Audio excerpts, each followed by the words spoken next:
Application कसं करायचं मी ते सांगते. ही मी ब्राऊन कलरची लिप लायनर घेतला आहे स्विस ब्युटीचा.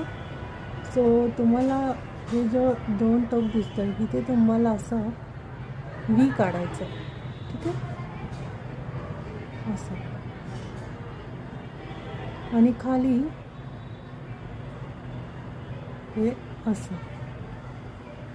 आणि जिथून व्ही काढला आहे तिथे ही लाईन अशी हे करायची आणि इथून अशी जोडायची.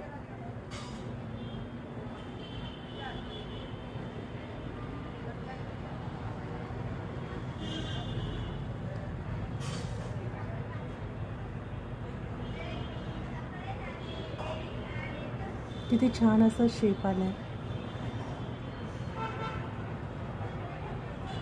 पाहू शकता.